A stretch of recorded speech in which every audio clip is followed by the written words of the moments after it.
नमस्कार दोस्तों, कॉलेज के सब बच्चे चुप हैं, कागज की एक नाव लिए चारों तरफ दरिया की सूरत फैली हुई बेकारी है। राहत इंदौरी के इस शेर ने युवाओं की उस बेचैनी को बड़ी सरलता से बताने की कोशिश की है जो कि बढ़ती बेरोजगारी की वजह से उनमें आई है। और शायद यहाँ यह बताने की कोशिश भी की जा रही है कि पढ़े लिखे युवकों में बेरोजगारी से बेचैनी कुछ ज्यादा ही है। हाल ही में इंस्टीट्यूट ऑफ ह्यूमन डेवलपमेंट और इंटरनेशनल लेबर ऑर्गेनाइजेशन द्वारा एक रिपोर्ट पब्लिश की गई है जिसमें यह बताया गया है कि कुल बेरोजगारों में 65.7% ऐसे हैं जिन्होंने हायर या सेकेंडरी एजुकेशन प्राप्त की हुई है, यानी कि पढ़े लिखे लोगों में बेरोजगारी कुछ ज्यादा है। और साथ ही centre for monitoring of Indian economy यानी CMIE के अनुसार पिछले कुछ वर्षों में भारत में बेरोजगारी की दर काफी बढ़ी हुई है। तो आइए आंकड़ों के आधार पर इस समस्या को समझने की कोशिश करते हैं।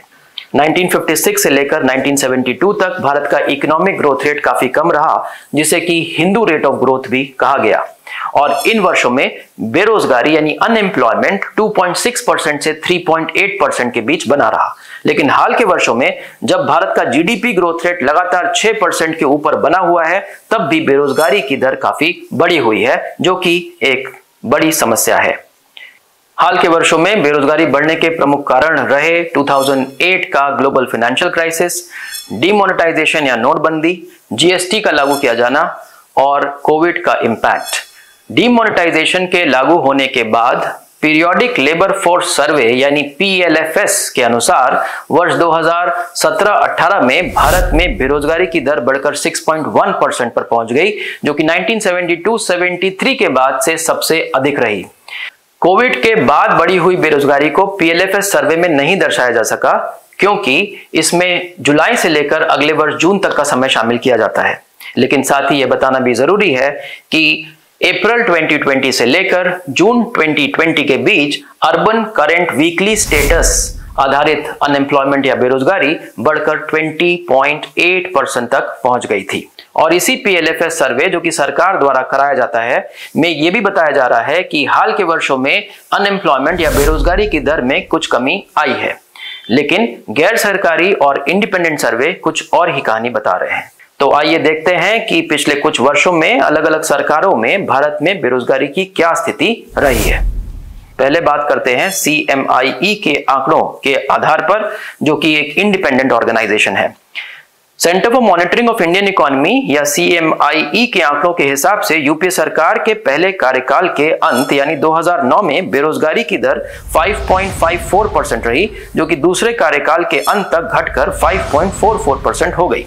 वहीं मोदी सरकार के पहले कार्यकाल में यह थोड़ी और घटकर 5.27% पर आ गई, लेकिन दूसरे कार्यकाल के खत्म होने तक यह लगभग 8% तक पहुंच गई।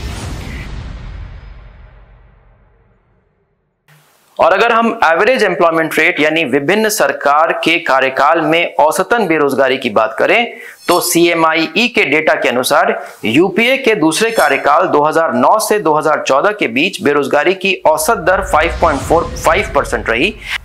वहीं मोदी सरकार के पहले कार्यकाल में यह 5.36% रही और दूसरे यानी 2019 से 2024 के बीच बढ़कर औसतन 7.1% हो गई।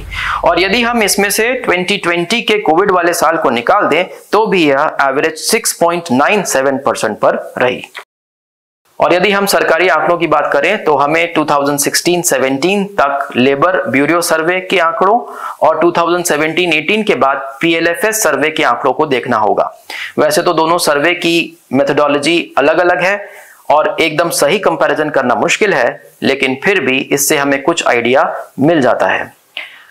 लेबर ब्यूरो सर्वे के आंकड़ों के हिसाब से यूपीए सरकार के कार्यकाल के अंतिम वर्षों में बेरोजगारी की दर 3.5% के आसपास रही, जो कि 2016-17 में बढ़कर 3.9% और PLFS सर्वे के 2017-18 में डिमोनेटाइजेशन और अन्य कारणों से बढ़कर 6.1% हो गई और पिछले 45 वर्षों के अधिकतम स्तर पर पहुंच गई।